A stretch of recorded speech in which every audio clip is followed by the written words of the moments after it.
नमस्कार दोस्तों, सखी हिंदी कहानियाँ चैनल पर आपका स्वागत है। आज हम आपके लिए एक शिक्षाप्रद कहानी लेकर आए हैं। उम्मीद करते हैं आपको कहानी पसंद आएगी।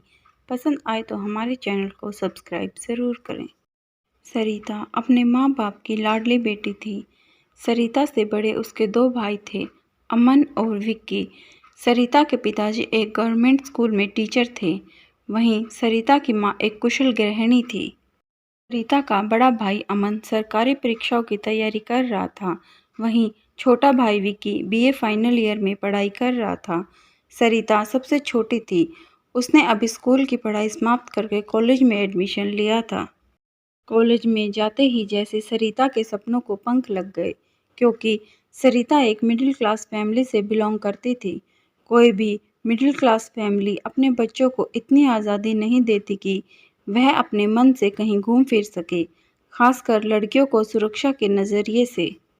तभी जैसे ही सरिता का एडमिशन कॉलेज में हुआ, उसकी मन की मुराद पूरी होने लगी। कॉलेज लाइफ को खूब एंजॉय कर रही थी, मगर बीच बीच में माँ पिताजी की नसीहत भी उसे मिलती रहती थी कि पढ़ाई पर ध्यान दो, यही समय है अपना करियर बनाने का। मगर जो सरिता 12वीं क्लास तक टॉप कर रही थी, वह कॉलेज में जाकर सिर्फ मस्ती के मूड में लग रही थी। अब वह घर पर कभी कभी झूठ भी बोलने लगी। सरिता अपने कॉलेज में सेकेंड ईयर के लड़के निशांत को पसंद करने लगी थी, मगर निशांत एक बड़े घर का बिगड़ैल लड़का था। वह झूठ बोलकर मासूम लड़कियों को अपने प्यार के जाल में फंसाता था। सरिता के साथ उसकी सहेली नूतन भी कॉलेज जाती थी। नूतन और सरिता दोनों बचपन की सहेलियां थीं और स्कूल में भी इकट्ठे ही पढ़ती थी। नूतन ने कई बार सरिता को निशांत के बारे में बताया, मगर सरिता ने उसकी बातों पर ध्यान ना दिया। ऐसे ही बात बढ़ते बढ़ते सरिता के परिवार तक पहुंची। जब यह सब सरिता के माँ पिताजी और दोनों बड़े भाइयों को पता चली तो उन्होंने सरिता का कॉलेज जाना बंद कर दिया। उन लोगों ने सरिता को हर तरह से समझाया, मगर सरिता के सर पर तो निशांत के नाम का भूत सवार था। इन सब से परेशान होकर सरिता के पिताजी ने सरिता की शादी करने का विचार परिवार के सामने रखा। सरिता की माँ और दोनों बड़े भाइयों ने भी पिताजी की हाँ में हाँ मिलाई और उनको भी फिलहाल यही करना उचित लगा, क्योंकि निशांत के बारे में सरिता के छोटे भाई ने अपने माता पिता को बताया था कि वह एक बिगड़ैल लड़का है।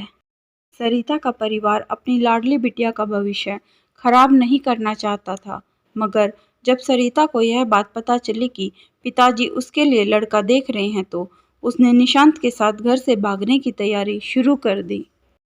एक दिन मौका देखकर सरिता घर से भाग गई और सीधा निशांत के पास पहुंची। निशांत तो जैसे मौका ही देख रहा था।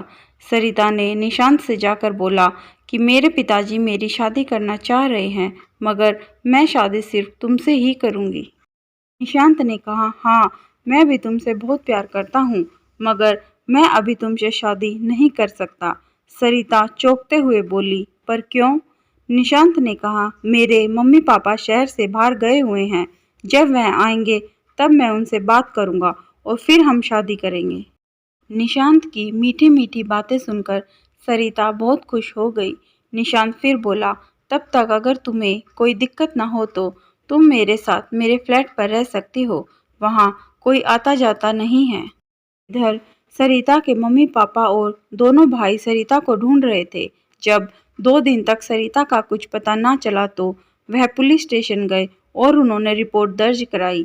जब पुलिस सरिता को ढूंढते हुए निशांत के फ्लैट तक पहुंची तो सरिता ने अपना बयान दिया कि वह अपनी मर्जी से निशांत के साथ रह रही है और वह बालिग है। पुलिस ने सारी बात सरिता के मम्मी पापा और भाइयों को बता दी। यह सब सुनकर सरिता के मम्मी पापा ने तो अपना सिर ही पीट लिया, मगर वह कर भी क्या सकते थे। कानून के सामने सब बेबस हैं। सरिता को निशांत के साथ रहते हुए 2 हफ्ते से ऊपर हो गए थे। इस बीच उनके शारीरिक संबंध भी बन गए थे। अब जब भी सरिता निशांत को शादी के लिए बोलती तो कुछ न कुछ बहाना बनाकर टाल देता था। ऐसे ही समय बीतते बीतते 3 महीने और गुजर गए। तीसरे महीने सरिता को पता चला कि वह गर्भवती है। उसने यह बात निशांत को बताई और कहा कि हमें जल्द से जल्द शादी कर लेनी चाहिए। यह बात सुनकर निशांत जोर जोर से हंसने लगा। सरिता तो जैसे उसके चेहरे की तरफ देखती ही रह गई। उसे कुछ समझ ही नहीं आ रहा था। सरिता ने अपने आप को संभालते हुए निशांत से पूछा, क्या हुआ, तुम क्यों हंस रहे हो? निशांत ने मुंह बनाते हुए बोला, तुमने सोचा भी कैसे कि मैं तुम जैसी लड़की से शादी करूंगा? जो अपने माँ बाप भाइयों को धोखा दे सकती है वह मुझे धोखा नहीं देगी। वैसे भी मेरी शादी मेरे माता पिता ने तय कर दी है। मैं तुम्हें आज यही बताने आया था। तुम अपना रहने का इंतज़ाम कहीं और कर लो। सरिता तो जैसे एकदम सन्न हो गई। उसे तो कुछ समझ ही नहीं आ रहा था। अपने आप को संभालते हुए बोली, निशांत, मैंने तुम्हारे लिए अपने परिवार वालों तक को छोड़ दिया और तुम आज मुझे ऐसी हालत में छोड़ रहे हो जबकि मेरे पेट में तुम्हारा अंश पल रहा है। निशांत ने कहा, तुम्हारे जैसी लड़की किसी का घर नहीं बसा सकती। जब तुम अपने माँ बाप की ना हुई तो मेरी क्या होगी? और यह कहकर निशांत पैर पटकते हुए वहां से चला गया। सरिता ठगी सी उसे जाते हुए देखती रही। सरिता को कुछ समझ न आ रहा था कि वह जाए तो जाए कहाँ। उसने बहुत हिम्मत करके अपनी माँ के पास फ़ोन किया। अपनी माँ को उसने बताया कि मैं माँ बनने वाली हूँ और निशांत मुझसे शादी नहीं करना चाहता है। सरिता ने रोते हुए अपनी माँ को बोला, माँ, मैं क्या करूँ? जो सरिता की माँ अब तक फ़ोन पर चुप थी वह बोली, मैं किसी सरिता को नहीं जानती। यह कहते ही सरिता की माँ ने फ़ोन कट कर दिया। सरिता के चारों ओर एक घोर सन्नाटा छा गया था। सरिता ने अपने अंदर की सारी हिम्मत बटोरी और अपनी सहेली नूतन को फ़ोन किया। नूतन को अपनी माँ बनने की बात बताई और निशांत के बारे में भी सारी बातें बताई, मगर नूतन ने भी किसी प्रकार की मदद करने से इनकार कर दिया। शाम को निशांत का फ़ोन आया कि फ्लैट खाली कर दो। सरिता फ़ोन पर बहुत गिड़गिड़ाई, लेकिन उसने उसकी एक न सुनी। हार कर सरिता को वह फ्लैट छोड़ना पड़ा। अब उसे कोई रास्ता न दिख रहा था। उसके मन में रह रहकर जब वह अपने परिवार के साथ रहती थी वह सब याद आ रहा था। वह सोच रही थी कि अपने परिवार के साथ वह कितनी खुश थी। वह सोच रही थी उसकी एक गलती से उसका परिवार और उसका कैरियर तबाह हो गया। काश उसने अपने माता पिता और भाइयों की बात मानी होती तो आज यहाँ सड़क पर वह ऐसे अकेली ना होती। पता नहीं ऐसे ही कितने प्रश्न सरिता के मन में उठते चले जा रहे थे। उसमें से एक प्रश्न था उसके बच्चे के लिए जो उसकी कोख में पल रहा था। क्या मेरे बच्चे को समाज अपनाएगा? समाज क्या बोलेगा उसे? बिन ब्याही माँ और उसके बच्चे को नाजायज। जब उसका बच्चा बड़ा होगा तो क्या जवाब देगी उसको? कौन था उसका पिता? इन्हीं सब प्रश्नों से सरिता के दिमाग की नसें फटने लगी थी। तभी सरिता को सामने से रेल की पटरी दिखाई दी जिस पर ट्रेन अपनी धुन में आ रही थी। सरिता ने कुछ पल सोचकर ट्रेन के सामने छलांग लगा दी। फूल सी सरिता का जीवन यहीं समाप्त हो गया। सरिता की जिंदगी का एक गलत फैसला उसको कहां से कहां लेकर आ गया।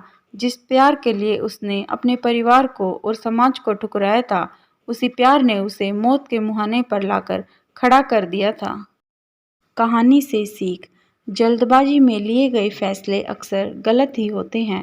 दोस्तों, बच्चों को चाहिए कि माँ बाप की बात सुने और माँ बाप को चाहिए कि बच्चों की बात सुने। एक दूसरे को समझने की कोशिश करें, तभी समाज एक अच्छे कल की तरफ अग्रसर होगा। दोस्तों, आजकल समाज और कानून इतनी जल्दी बदलते जा रहे हैं कि माँ बाप के हाथ से बच्चों की डोर छूटती जा रही है। हम यह नहीं कह रहे कि हर परिवार में ऐसा हो रहा है, लेकिन जो समाज में देखने को मिल रहा है उसी को देखते हुए यह कहानी आपके लिए प्रस्तुत की है। आपको यह कहानी कैसी लगी हमें कमेंट के माध्यम से ज़रूर बताएं। पसंद आए तो हमारे चैनल को सब्सक्राइब ज़रूर करें, लाइक करें, शेयर करें और बेल आइकन दबाना ना भूलें, जिससे हमारी कहानियाँ सबसे पहले आप तक पहुँचे। धन्यवाद।